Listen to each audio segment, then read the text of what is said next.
Hi, I'm talking today about how I choose fabrics for my collages in slow stitching.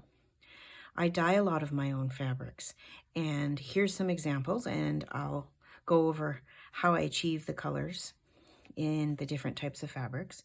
The types of fabric I use generally are cotton lawn and cotton voile. They're thin and they take color really well, and I like the feel of them.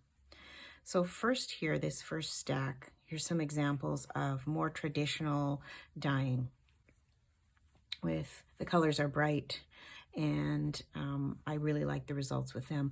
That's a whole process using the Procyon MX dyes.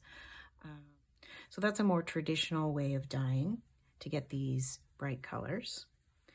And then I do natural dyeing. So that's what these are here. Here's two examples.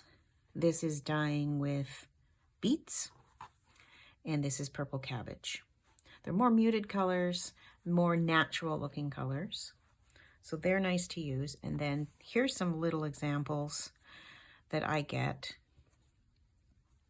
using these dyes right here.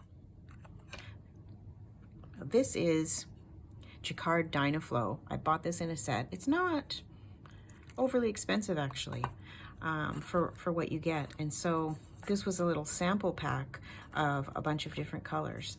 And so what I do is I cut these pieces to size, because I just work with small sizes. I don't need huge pieces, so I cut squares like this. I put them on a surface that I'm not worried about getting wet, and I just put the colors down.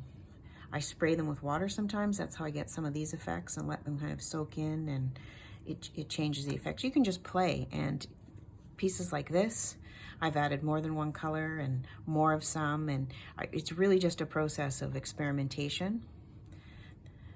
And you can end up with some really nice vibrant colors. You can have subtler hues.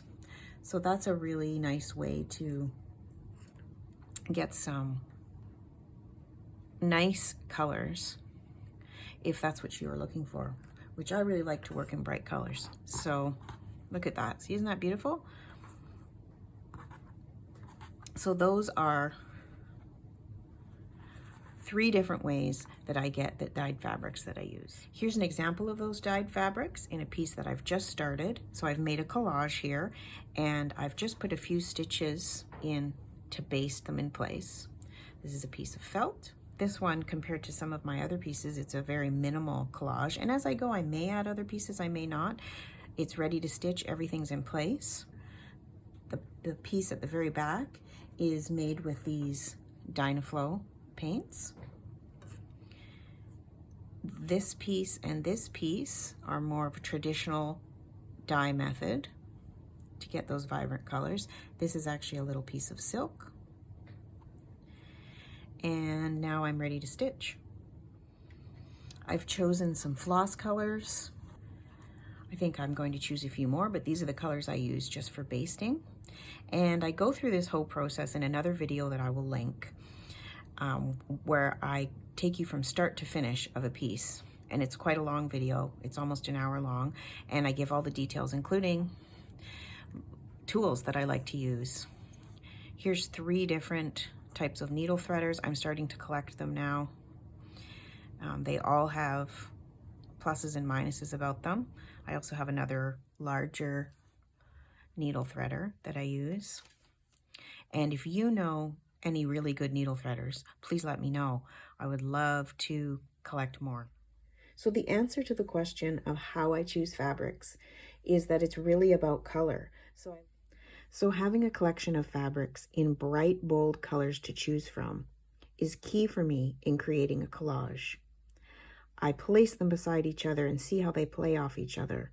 And it really is just an intuitive process, an auditioning process, and having a good stash of colors, very, very bright colors, all the way to muted colors, gives me everything I need when I create a collage. Happy stitching!